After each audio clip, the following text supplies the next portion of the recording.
What does this act do for your members? Well, Llewellyn, for the first time in more than 20 years, tax credits are going to be accessible for our not-for-profit utilities. For far too long, for-profit entities and not consumer-owned, not municipal utilities, but the investor-owned utilities have had access to tax credits to deploy new technology. And the provisions included in this bill, for the first time, make those tax provisions accessible to us. They create a level of parity where we don't have to find a for-profit partner to monetize those tax credits, that we ourselves, as the utilities, on behalf of the consumers that own our utilities or served by our utilities, can monetize those credits ourselves and pass those savings directly along to the consumers. Louis, we say tax credits. How much money is on the table? Is it 20%, 30%? Well, for most of these tax credits, it's 30%. And that's a really big deal, right? So a $100 million project means that it's only 70 million that is passed along to the consumer members or the communities that own the utility. These are real savings that have a real impact. And in a lot of cases, these tax incentives and the ability for our members to utilize these tax incentives is going to be the difference between deploying these new projects and not. And let me add one thing. Joy did a great job of touching on a lot of the technologies that'll get deployed. One of the other technologies that's really important for electric cooperatives is the deployment of carbon capture and sequestration projects on existing baseload and on new baseload power. And part of why I touched that, Llewellyn, is that intermittent resources are without question going to be an important part of our energy mix forward. But what makes the grid work, what keeps the grid operational, what keeps the lights on, is the availability of that baseload dispatchable power. And so having nuclear, having dispatchable power with carbon capture and sequestration is critical if you're going to have any chance of realistically bringing down that curve on carbon emissions. Louis, our viewers and listeners are smart as hell, but they may not be familiar with terms like dispatchable and base load. Could you explain those slightly? Sure, of course. So baseload power is simply power that's always available. It's always on. It's where you turn on the generating unit, the power plant, and you can dial up and use it at full capacity. You can dial down. You don't have to depend on the sun shining or the wind blowing or any other condition. It's just a matter of having the fuel available to ratchet it up. So I think that's the first piece of it.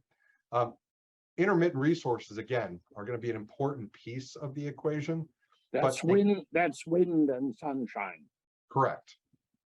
But without that dispatchable power behind it, you can't ensure that you realize the full benefit of the capacity provided by additional deployment of wind and solar. Louis, would you do roughly the same job for us? Tell us a little more about the rural cooperatives and the concept of the last mile. So, Llewellyn, in many cases, the electric cooperative was that provider of last resort in many rural communities. Our members, don't get as large as the city of Los Angeles because they tend to be more in kind of exurb and rural communities. But our members get as small as 2,000 meters and get as big as 300,000 meters, where they are serving what used to be rural communities, which now have become suburban communities. That's across 48 states and serving 42 million Americans. And one of the most important things about the electric cooperatives is, when we talk about words like affordability and reliability, and I know this is the same for Joy and her members and our public power partners, is those words aren't just kind of talk. Those are the principles by which we live by. And for electric cooperatives, we serve 92% of the persistent poverty counties in the country. The communities we provide power to that own our utilities are some of the most vulnerable in the country. And a minute ago, you asked a really interesting, important question, Llewellyn, which I'd like to come back to, which is kind of short term, how this is going to work, how this is going to impact. I think Joy did a great job walking through what that process is going to look like. But you mentioned the surface transportation and the desire to move to electrification to decarbonize. And so that is such an interesting challenge. There's all this talk about we need to, decarbonize the electric sector, decarbonize the economy. But when you say decarbonize the economy, what that really means is more electricity. It means we need more electricity to power all these electric vehicles. And don't take my word for it.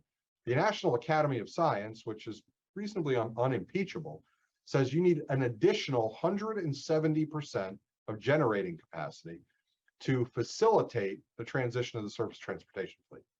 And that's not 170% after you shut down coal or after you shut down natural gas. That's 170% on top of what we have today. Why I raise that is as we talk about an energy transition, as we talk about an American economy that is not just dependent on electricity, but is increasingly going to be more dependent on electricity, we've got to ensure reliability. That means we've got to have a thoughtful, reasonable transition as we decarbonize. We need to make sure there's time and technology, and for all that is good, build more transmission to bring all these new resources that these tax incentives are going to unleash to market. Lewis, you might want to expand on and explain distributed energy resources. So within electric cooperatives, it's a similar story to public power. 840 distribution cooperatives, mostly powered by generation and transmission cooperatives, but a lot of them are purchasing from either a municipal partner, sometimes an investor-owned utility, and in some cases, much like our colleagues in public power, are buying from big federal utilities like the Bonneville Power Administration or the Tennessee Valley Authority. But increasingly, and Joy hit on this, and it's kind of one of my favorite stories to talk about, is community solar.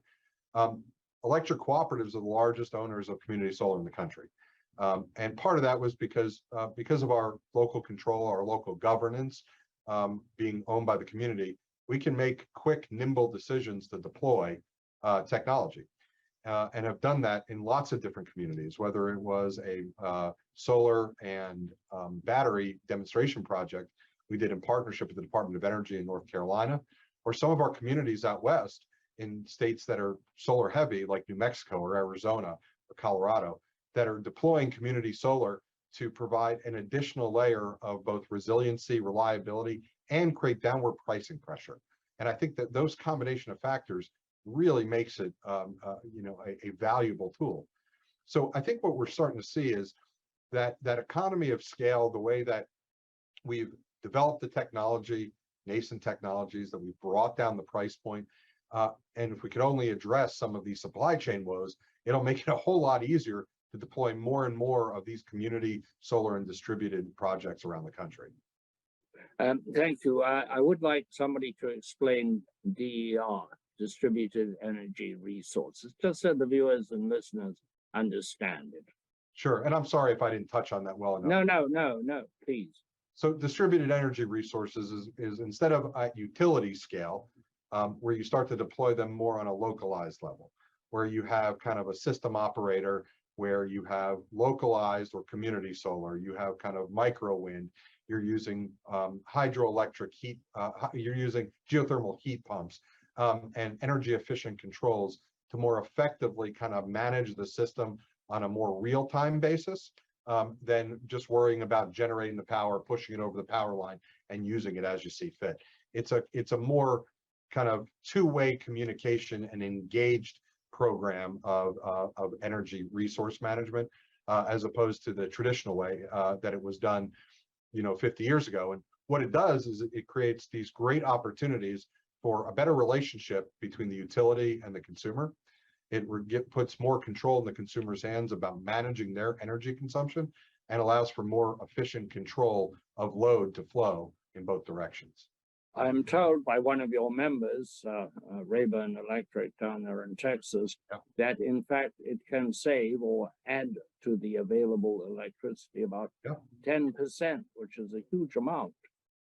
All depends on how much, on the different services and different technologies deployed on the system. But absolutely, it has a great degree of potential. And frankly, I think that potential is going to continue to go up as this conversation continues about load management and better and technology enhancing that system management. Bad weather, it's the new normal, and it's everywhere, and we never know when it's going to strike. How are the utilities, how are your members, both of you, dealing with those? Let's start with you, Lewis. Well, Llewellyn, it's the hardest challenge that exists for an electric utility.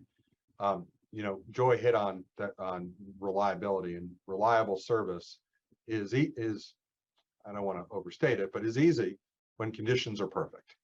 It's when conditions get rough that keeping the lights on and restoring power rapidly becomes more difficult. The more difficult the storm, the more urgent the need to restore power, because folks are generally suffering. Their homes have been destroyed, their businesses have been destroyed. There's a loss of life. There's you know, tragic circumstances, and it doesn't matter if it's a wildfire or a flood or a hurricane, tornado, whatever the natural disaster is. It has a profound impact on the community and on the people that they serve. That is our show for today. Thank you, Joy Ditto of the American Public Power Association and Louis Finkel of the Rural Electric Cooperative Association.